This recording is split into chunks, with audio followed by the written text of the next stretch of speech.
नमस्कार, मैं हूं मोनिका जायसवाल और आप देख रहे हैं इंडिया न्यूज। आइए रुक करते हैं फटाफट खबरों की ओर। प्रधानमंत्री मोदी ने वीडियो कॉन्फ्रेंसिंग के जरिए वाराणसी के डॉक्टरों, पैरा मेडिकल स्टाफ और बाकी फ्रंट लाइन स्वास्थ्य कर्मियों से बातचीत की और काम को सराहा। संबोधन के दौरान भावुक हुए पीएम मोदी ने कहा कि इस वायरस ने हमारे कई अपनों को हमसे छीन लिया। उन सभी लोगों को श्रद्धांजलि देता हूं और उनके परिजनों के प्रति सांत्वना व्यक्त करता हूं। पीएम मोदी ने कहा कि कोरोना की दूसरी लहर में हमें कई मोर्चों पर एक साथ लड़ना पड़ रहा है। इस बार संक्रमण दर भी पहले से कई गुना ज्यादा है। इससे हमारे स्वास्थ्य सिस्टम पर भी दबाव पड़ा है।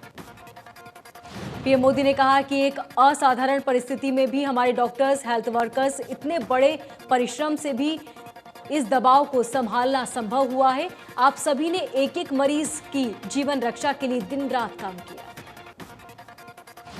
पीएम मोदी ने कहा कि बनारस ने जिस स्पीड में इतने कम समय में ऑक्सीजन और आईसीयू बेड्स की संख्या कई गुना बढ़ाई, जिस तरह से इतनी जल्दी पीड़ित राजन मिश्र कोविड अस्पताल को सक्रिय किया, ये भी अपने आप में एक उदाहरण है। पीएम मोदी ने कहा कि अब हमारा नया मंत्र है, जहां बीमारी वहीं उपचार। इस सिद्धांत पर माइक्रो कंटेनमेंट जोन बनाकर जिस तरह आप शहर और गांव में हर घर दवाइयां बांट रहे हैं, ये बहुत अच्छी पहल है।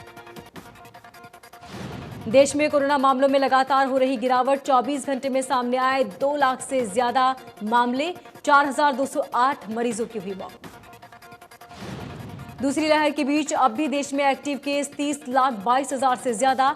20 मई तक देश भर में 19 करोड़ 18 लाख से ज्यादा कोरोना के डोज दिए जा चुके हैं।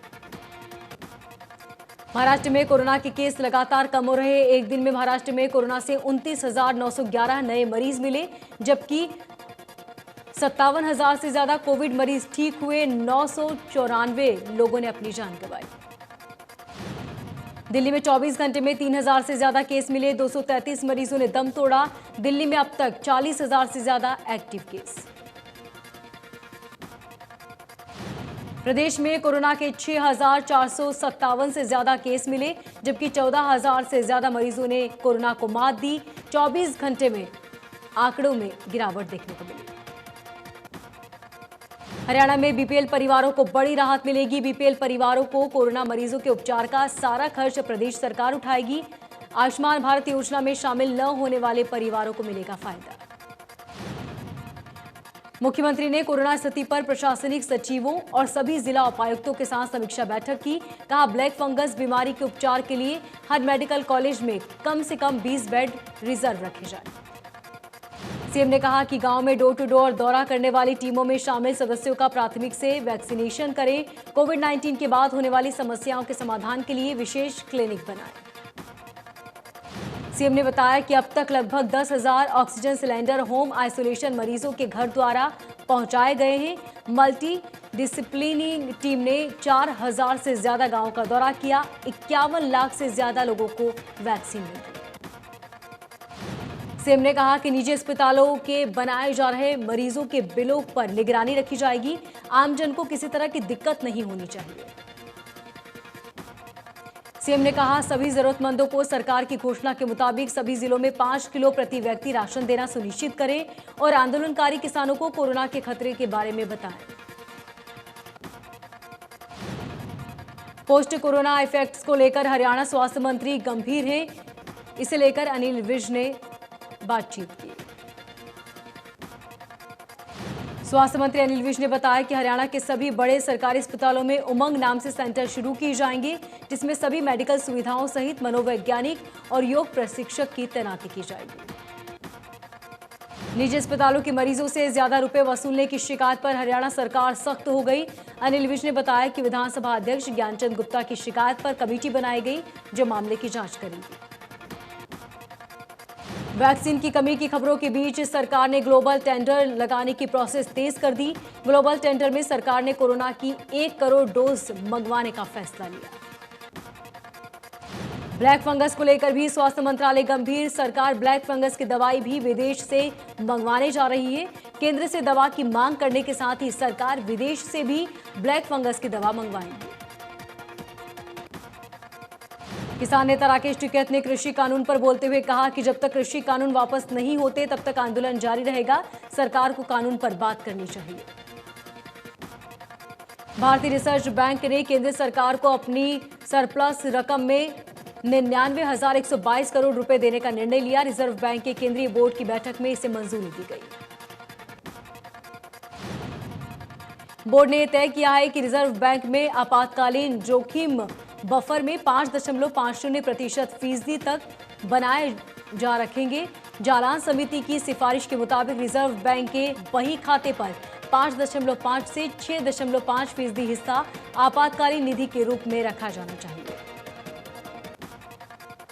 कोरोना पर बोलते हुए कांग्रेस प्रदेशाध्यक्ष कुमारी शैलजा ने कहा कि सबको साथ मिलकर लड़ने की जरूरत, सरकार भी इस बात को समझे। कुमारी शैलजा ने गांव में लॉकडाउन के विरोध पर कहा कि गांव के लोगों को बुरा लगता है। कोरोना के समय में ऐसी स्थिति नहीं बननी चाहिए। किसान आंदोलन को लेकर कुमारी शैलजा ने कहा कि सरकार को खुद पहल करनी चाहिए।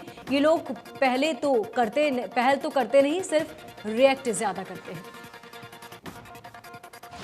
राम रहीम को 48 घंटे की पैरोल मिली। डेरा सिरसा मुखी गुरमीत राम रहीम गुरुग्राम पहुंचा, जहां वो एक फार्म हाउस में है। जानकारी के मुताबिक फार्म हाउस में राम रहीम की मां भी मौजूद है।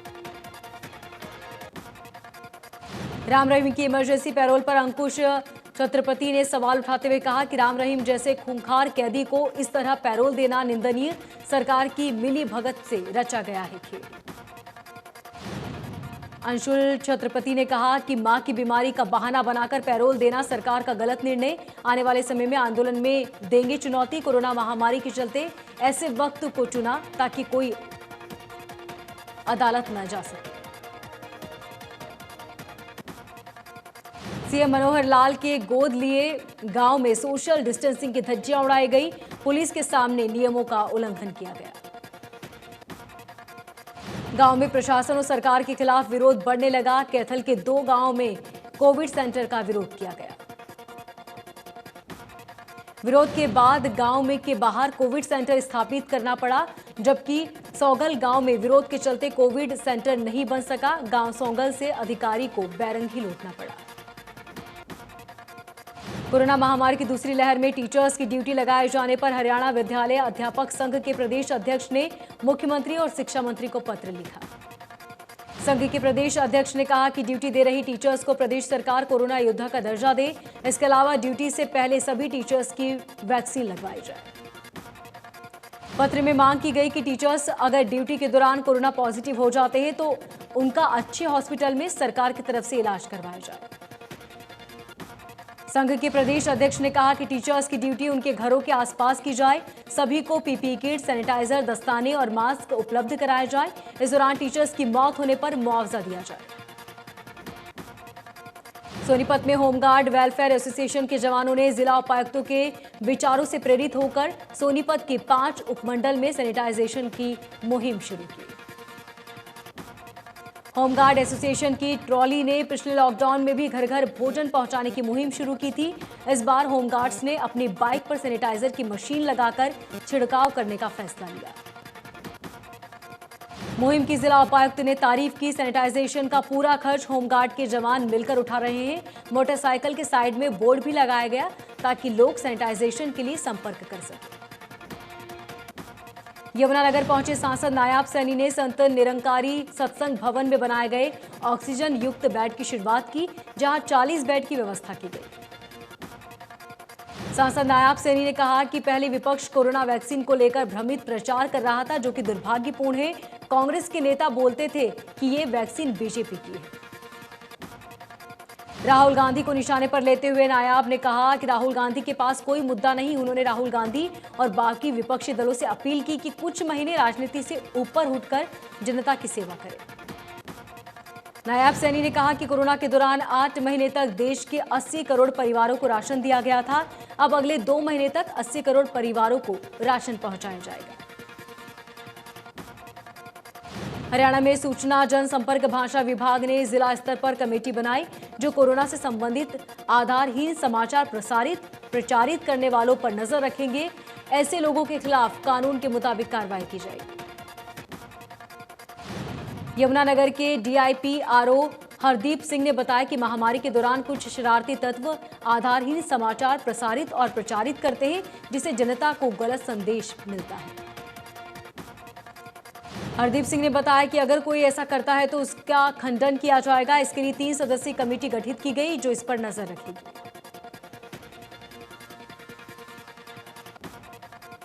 आईटी फाउंडेशन की मुहिम से प्रेरित होकर भिवानी की एक संस्था ने पहल की। प्रोत्साहन संस्थान कोविड मरीजों को 3 टाइम का भोजन मुहैया करवाएगी। यूनिवर्सिटी में पढ़ने वाले करीब 15 युवा कोविड मरीजों को खाना मुहैया करवा रहे हैं। नगर सुधार मंडल में ये रसोई चलाई जा रही है। गुरुग्राम के शमशान घाट में अस्थि गृह पूरी तरह से भर चुका है। इसके बाद भी लोगों की अस्थियों को पॉलिथीन या बैग में भरकर दीवारों पर लटका दिया जा रहा है ताकि किसी का परिजन अगर अपनों की अस्थियों को लेने आए तो उसे मिल सके। अस्थियों की संख्या बढ़ती जा रही है जबकि उन्हें लेने आने वाला कोई नहीं। अब नगर निगम के लोग ही इन अस्थियों को गंगा या यमुना में विसर्जित करने के लिए आगे आए। लोग शमशान घाट में जलने वाली चिताओं के बाद अपनों की अस्थियों को भी ले जाने से कतरा रहे हैं। बल्लभगढ़ के तिगांव रोड पर शमशान घाट में कुछ 60 से 70 ऐसी अस्थियां हैं जिन्हें लोग अब तक नहीं लेकर गए। शमशान घाट के प्रबंधक की माने तो अस्थियां उन लोगों की है जिनकी कोरोना से मौत हुई। इनमें से कुछ लोग दिल्ली, गुड़गांव, यूपी के लोग हैं जिनके इलाज के दौरान यहां पर मौत हो गई थी। शमशान घाट प्रबंधन ने बताया कि पिछले 1 महीने से अस्थियां शमशान घाट में ऐसी ही रखी हुई हैं। इन अस्थियों के परिवार वालों को फोन करके ले जाने के लिए कहा जाता है तो लोग बहाना बनाने लग जाते हैं। अगर लोग इन अस्थियों को लेने नहीं आते तो प्रबंधन खुद इन्हें शमशान घाट की कमेटी के लोगों के साथ मिलकर इन अस्थियों को गंगा में हिंदू धर्म के मुताबिक प्रवाहित कर देंगे। सोनीपत में बारिश में किसानों को फायदा होने वाला है। हरा चारा उगाने वाले किसानों के साथ साथ गन्ने की कपास उगाने वाले किसानों को भी फायदा होगा। कृषि कल्याण अधिकारी ने बताया कि जिले में 4,250 हेक्टेयर में कपास की बिजाई की जा चुकी है। 200 हेक्टेयर में गन्ने की बिजाई का काम भी पूरा हो चुका है। इन फसलों के लिए बारिश वरदान साबित होगी। सिरसा की ट्रेड टायर मार्केट में कई दुकानों में चोरी के सामान आए। 2 मोबाइल दुकानों में चोरी की कोशिश नाकाम रही। शटर मजबूत होने के चलते चोर चोरी करने में कामयाब नहीं हो पाए। जरूरतमंद कोरोना पॉजिटिव परिवारों को कांग्रेस रसोई के जरिए खाना मुहैया कराया जाएगा। कांग्रेस नेता अशोक अरोड़ा ने कहा कि सरकार ने जल्दबाजी में अस्थायी कोविड अस्पताल का उद्घाटन तो कर दिया लेकिन तैयारियां नहीं की। ग्रामीणों के विरोध पर अशोक अरोड़ा ने कहा कि विरोध करने का ये कोई तरीका नहीं। महामारी के दौरान अपनी जान जोखिम में न डालें और कोरोना नियमों का पालन करें। करनाल में कोरोना महामारी को कमजोर बनाने के लिए टीचर्स का जज्बा देखने को बनता है। लोगों को जानकारी देने के लिए कोरोना हेल्प डेस्क बनाया गया जिस पर टीचर्स अपनी अहम भूमिका निभा रहे हैं। हेल्प डेस्क पर कॉल करके कोई भी जिले का निवासी जानकारी ले सकता है। जानकारी चाहे हॉस्पिटल में आईसीयू बेड की हो या कोरोना टेस्ट की। 28 टीचर्स स्वास्थ्य विभाग की टीम के साथ मिलकर लोगों तक कोरोना से जुड़ी हर संभव जानकारी पहुंचा रहे हैं। ये टीचर्स अलग अलग शिफ्ट में 24 घंटे यहां ड्यूटी देते हैं। रादौर में ग्रामीण क्षेत्रों में स्वास्थ्य विभाग की बनाई गई 4 सदस्यीय कमेटी घर घर जाकर सर्वे कर रही है। इस दौरान टीम परिवारों के सदस्यों का टेम्परेचर और ऑक्सीजन लेवल जांच रही है। आशा वर्कर्स ने बताया कि अगर किसी भी व्यक्ति का टेम्परेचर या ऑक्सीजन लेवल कम या ज्यादा मिलता है तो उसे तुरंत डिस्पेंसरी में जांच के लिए भेजा जाता है या फिर घर में आइसोलेट किया जाता है। रतिया में एमएमओ डॉक्टर भरत सिंह ने चेतावनी देते हुए कहा कि कोरोना की चेन को तोड़ने के लिए नागरिक प्रशासन की गाइडलाइंस का पालन करें और सहयोग दें। रादौर के ग्रामीण क्षेत्र में कोरोना की स्थिति को लेकर प्रशासन पूरी तरह अलर्ट। एसडीएम सुरेंद्र पाल ने उपमंडल के 5 गांव का दौरा कर वहां बनाए गए आइसोलेशन केंद्र का निरीक्षण किया। निरीक्षण के दौरान एसडीएम ने गांव अलाहर के प्राइमरी हेल्थ सेंटर और सरकारी स्कूल में बनाए गए आइसोलेशन सेंटर का निरीक्षण किया और वहां दी जा रही सुविधाओं के बारे में जानकारी ली। करनाल में ब्लैक फंगस के 10 मामले सामने आने से स्वास्थ्य विभाग की चिंता बढ़ गई। कल्पना चावला मेडिकल हॉस्पिटल की तरफ से सरकार को जानकारी दी गई कि ब्लैक फंगस से जुड़ी हुई दवाओं का स्टॉक कम है। वहीं 20 बेड अलग से ब्लैक फंगस के मरीजों के लिए आरक्षित किए गए हैं ताकि उनका इलाज समय पर हो सके। 2 टीमें मेडिकल स्टाफ की बनाई गई जो ब्लैक फंगस के मरीजों के इलाज के लिए जुटी हुई है। भवानीखेड़ा में हुई बारिश से गांव पूरे मुख्य मार्ग पर 2 से 3 फीट तक जमाव हो चुका है। राहगीरों को काफी परेशानियों का सामना करना पड़ रहा है और इससे आसपास के घरों में भी बारिश का पानी भरने से बीमारियों का खतरा बना हुआ है। ग्रामीणों का आरोप है कि गांव की ही बहुत पुरानी और मुख्य समस्या है, जिसके पुराने समय से कोई समाधान नहीं किया जा रहा। इस समस्या से अवगत कराने के बाद भी कोई हल नहीं निकल रहा। फरीदाबाद में लगातार 2 दिन से हो रही रिमझिम बारिश से फरीदाबाद जलमग्न हो गया। फरीदाबाद की सड़क पानी से लबालब भरी हुई है।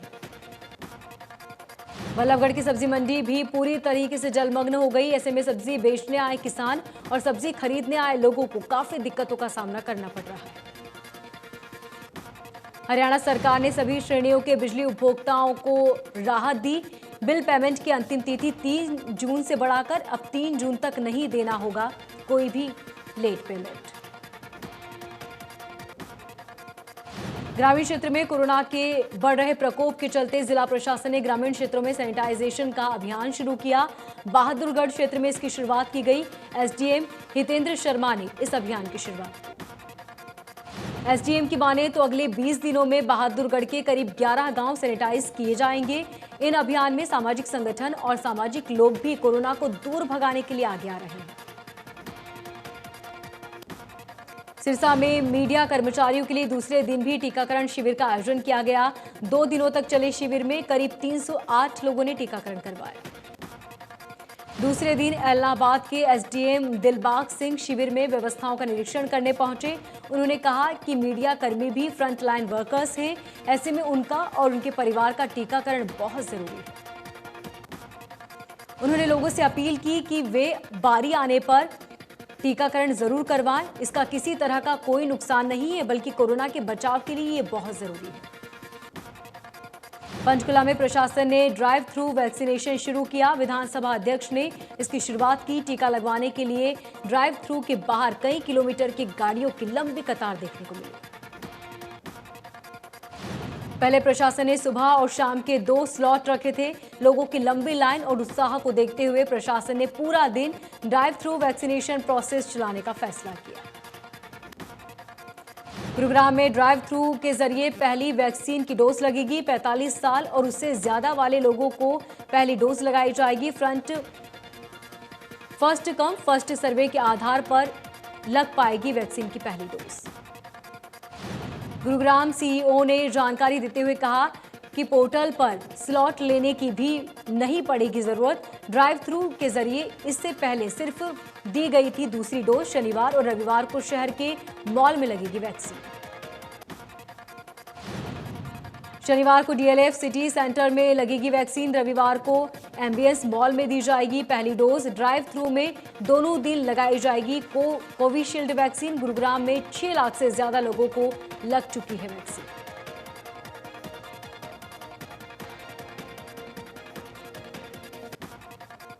हरियाणा, पंजाब समेत 7 राज्यों में ब्लैक फंगस महामारी घोषित। मेडिकल कॉलेजों में रिसर्च किए गए। 20-20 बेड रिजर्व किए गए। प्रदेश में अब तक करीब 300 केस आए सामने।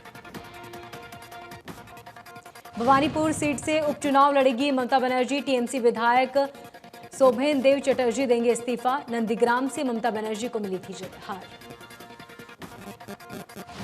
देश में अब तक लगभग 18 करोड़ 70 लाख की वैक्सीन की डोज लग चुके हैं, जिसमें अब भी 14 करोड़ से ज्यादा पहला डोज और 4 करोड़ 24 लाख लोगों को दूसरा डोज भी लग चुका है। स्वास्थ्य मंत्री हर्षवर्धन के अनुसार भारत सरकार इस साल के अंत तक 267 करोड़ कोविड-19 वैक्सीन की खुराक खरीद लेगी, जिसके बाद कम से कम अपनी पूरी वयस्क आबादी टीका लगने की स्थिति में होगी। स्वास्थ्य मंत्री के अनुसार 51 करोड़ कोविड-19 वैक्सीन की खुराक लगाई जुलाई तक और 216 करोड़ अगस्त के दिसंबर तक उपलब्ध कराई जाएगी। हर्षवर्धन ने बताया कि कोरोना महामारी की शुरुआत में सिर्फ एक कोविड टेस्टिंग लैब थी, लेकिन आज देश भर में 2000 से अधिक टेस्टिंग लैब हैं। आज भारत की 25 लाख लोगों को कोविड-19 टेस्ट करने की क्षमता है। पंजाब के मोगा में फाइटर जेट मिग 21 क्रैश हो गया। जानकारी के मुताबिक ट्रेनिंग के चलते पायलट अभिनव ने राजस्थान के सूरतगढ़ से मिग 21 में उड़ान भरी थी, जिसके बाद ही विमान क्रैश हो गया। हादसे के बाद विमान आग के शीलों में तब्दील हो गया। पायलट अभिनव का शव बरामद कर लिया गया है। हादसे की जांच के आदेश दिए गए हैं। सरकारी तेल कंपनियों की तरफ से फिर पेट्रोल और डीजल की कीमत में बढ़ोतरी हुई। डीजल की कीमत 28 से 30 पैसे तो वहीं पेट्रोल की कीमत 14 से 19 पैसे तक बढ़ी। दिल्ली में पेट्रोल की कीमत 90 के पार पहुंच चुकी है, जबकि डीजल की कीमतों में मामूली बढ़ोतरी के बाद दिल्ली में अब डीजल का भाव 80 के पार पहुंचा।